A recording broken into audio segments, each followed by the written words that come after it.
What really was inside Little St. James? It's a name that has become synonymous with mystery, dark secrets, and immense wealth. But stripping away the rumors, what physically existed on this private piece of land in the Caribbean?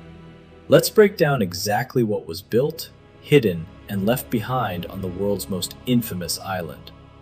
The purchase and the canvas. In 1998, the 70-plus acre private island in the U.S. Virgin Islands was purchased for $7.95 million. At the time, it was relatively bare.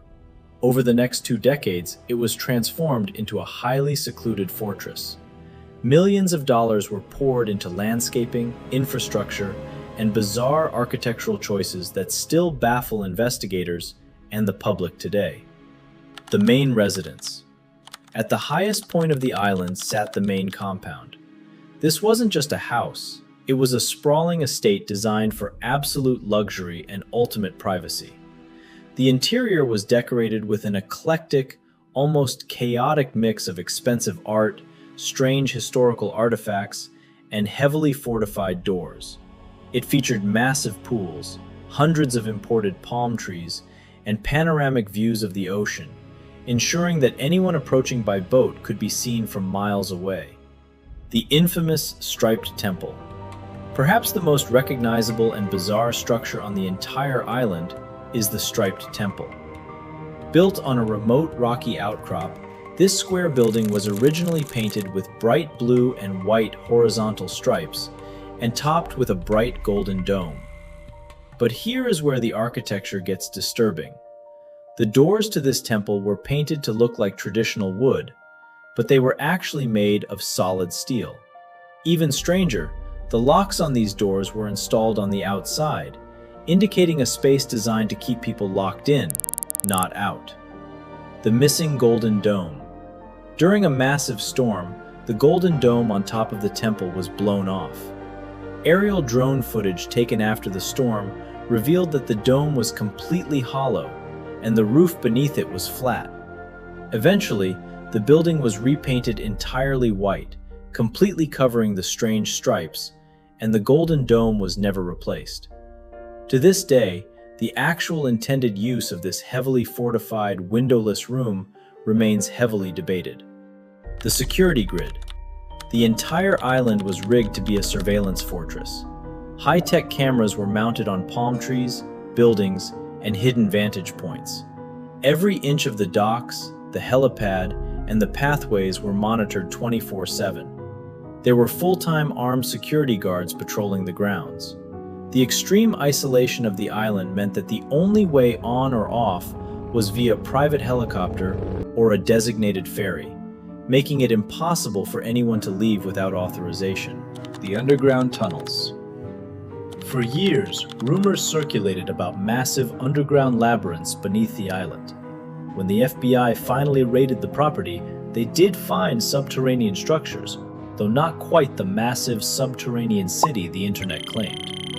There was a network of underground service tunnels and basements connecting certain buildings, primarily used to keep maintenance staff out of sight and to run massive electrical and water lines without disrupting the pristine landscaping above.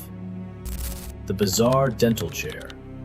When investigators and journalists finally got a look inside some of the utility buildings, they found highly unusual items for a residential island.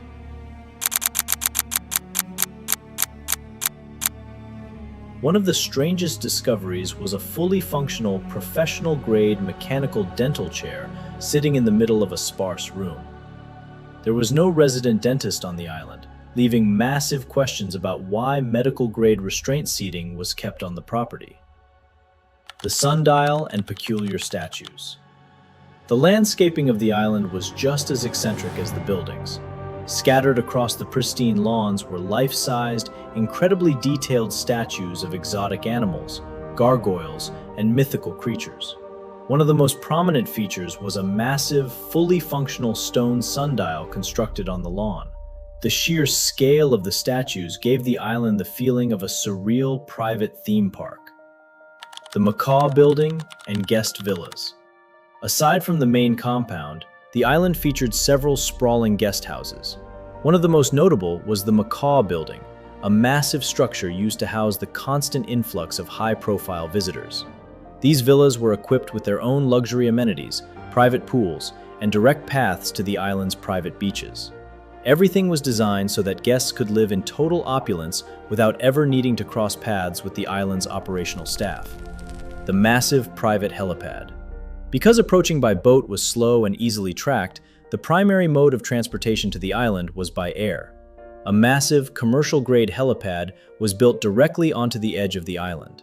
It was designed to handle heavy, twin-engine helicopters that would constantly shuttle VIP guests, politicians, and celebrities back and forth from the nearby islands, entirely bypassing standard customs and public airports.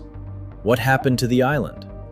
After the FBI raids and the subsequent fallout, the island was left essentially abandoned, frozen in time.